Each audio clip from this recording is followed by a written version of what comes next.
Cool city Bengaluru ಇದೀಗ ತೀವ್ರ ಬಿಸಿಲ ಝಳಕ್ಕೆ ತತ್ತರಿಸಿದೆ. ತಾಪಮಾನ ಏರಿಕೆಯಿಂದ ಜನ ಕಂಗೆಟ್ಟಿದ್ದಾರೆ. ಮಕ್ಕಳು, ವೃದ್ಧರು, ಗರ್ಭಿಣಿಯರಿಗೆ ಆರೋಗ್ಯ ಇಲಾಖೆ ವಿಶೇಷ ಎಚ್ಚರಿಕೆ ನೀಡಿದೆ. ನಿರ್ಜಲೀಕರಣ, ಚರ್ಮದ ಸಮಸ್ಯೆಗಳು ಹೆಚ್ಚುತ್ತಿದ್ದು, ಮಧ್ಯಾಹ್ನ ಬಿಸಿಲಿಗೆ ಮೈಯೊಡ್ಡದಂತೆ ದೇಹವನ್ನು ಹೈಡ್ರೇಟ್ ಆಗಿರಿಸಿಕೊಳ್ಳುವಂತೆ ಸಲಹೆ ನೀಡಲಾಗಿದೆ.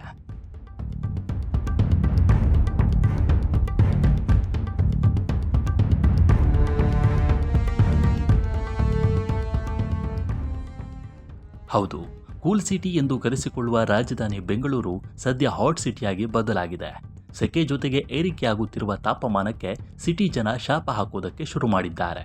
ಅದರಲ್ಲೂ ಮಕ್ಕಳು, ವೃದ್ಧರು, ಗರ್ಭಿಣಿಯರು ಎಚ್ಚರಿಕೆಯಿಂದ ಇರುವಂತೆ ಆರೋಗ್ಯ ಇಲಾಖೆ ಎಚ್ಚರಿಕೆ ನೀಡಿದೆ. ಬೆಂಗಳೂರಿನಲ್ಲಿ 36ರ ಗರಿಷ್ಠ ತಾಪಮಾನ ದಾಖಲಾಗಿದೆ.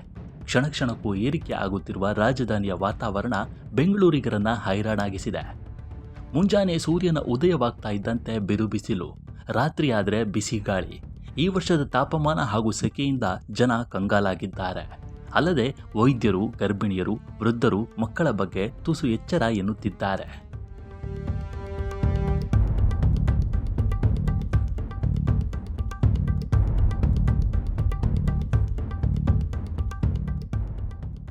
ಕೂಲ್ ಸಿಟಿಗೆ ಈಗ ವೆದರ್ ಟ್ರಬಲ್ ಶುರುವಾಗಿದೆ. ಬಿಸಿಲಿನ ಎಫೆಕ್ಟ್ ಜನರ ಆರೋಗ್ಯಕ್ಕೆ ಸಂಕಷ್ಟ ತರುತ್ತಿದೆ. ವೃದ್ಧರು, ಮಕ್ಕಳು ಹಾಗೂ ಗರ್ಭಿಣಿಯರಿಗೆ ವೆದರ್ ತೊಂದರೆ ಕೊಡ್ತಿದೆ. ಹೀಗಾಗಿ ಸಿಟಿಯ ಆಸ್ಪತ್ರೆಗಳಲ್ಲಿ ನಿತ್ರಾಣ, ನಿರ್ಜಲೀಕರಣ, ಚರ್ಮದಲ್ಲಿ ಅಲರ್ಜಿ ಹಾಗೂ ಅಜೀರ್ಣ ಸೇರಿದಂತೆ ಸಾಕಷ್ಟು ಆರೋಗ್ಯ ಸಮಸ್ಯೆಗಳು ಹೆಚ್ಚಾಗುತ್ತಿವೆ. ಇನ್ನು ಆರೋಗ್ಯ ಇಲಾಖೆಯಿಂದ ಈಗಾಗಲೇ ಮಾರ್ಗಸೂಚಿ ನೀಡಲಾಗಿದೆ.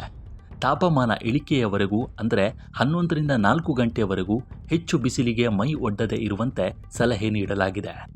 ಇನ್ನು ಹೈ ಬಿಪಿ, ಹೃದಯ ಸಂಬಂಧಿ ಕಾಯಿಲೆ ಇರುವವರು, ಗರ್ಭಿಣಿಯರು, ವೃದ್ಧರು ಹಾಗೂ ಮಕ್ಕಳು ರಣ ಬಿಸಿಲಿಗೆ ಮೈ ಒಡ್ಡದಂತೆ ಎಚ್ಚರಿಕೆ ನೀಡಲಾಗಿದೆ.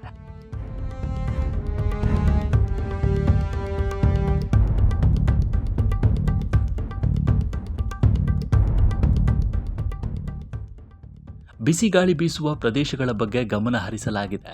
ಕೆಲವು ಜಿಲ್ಲೆಗಳಲ್ಲಿ ಹೀಟ್ ವೇವ್ ಎಚ್ಚರಿಕೆ ಇದೆ. ಈ ತಿಂಗಳು ಬಿಸಿಗಾಳಿ ಬೀಸುವ ಸಾಧ್ಯತೆ ಇದೆ. ಹೀಗಾಗಿ ಸೂಕ್ತ ಎಚ್ಚರಿಕೆ ವಹಿಸಲಾಗಿದೆ ಎಂದು ಆರೋಗ್ಯ ಸಚಿವ ದಿನೇಶ್ ಗುಂಡೂರಾವ್ ಹೇಳಿದ್ದಾರೆ. ತಾಪಮಾನ ಏರಿಕೆಯಿಂದ ನಿರ್ಜಲೀಕರಣ ಹಾಗೂ ಉಸಿರಾಟದ ಸಮಸ್ಯೆ ಎದುರಾಗುವ ಸಮಸ್ಯೆ ಇದ್ದು, ದೇಹವನ್ನು ಹೈಡ್ರೇಟ್ ಆಗಿ ಇಟ್ಟುಕೊಳ್ಳುವಂತೆ ತಿಳಿಸಲಾಗಿದೆ. ಹೀಗಾಗಿ ಸಿಲಿಕಾನ್ ಸಿಟಿ ಜನರು ದೇಹದ ತಾಪಮಾನವನ್ನು ಚೆನ್ನಾಗಿ ಇಟ್ಟುಕೊಳ್ಳಬೇಕಿದೆ. ನಮ್ಮ ಈ ವಿಡಿಯೋ ನಿಮಗೆ ಇಷ್ಟವಾಗಿದ್ದರೆ ಲೈಕ್ ಮಾಡಿ, ಶೇರ್ ಮಾಡಿ ಮತ್ತು ನಮ್ಮ ಚಾನಲನ್ನು ಸಬ್ಸ್ಕ್ರೈಬ್ ಮಾಡಿ.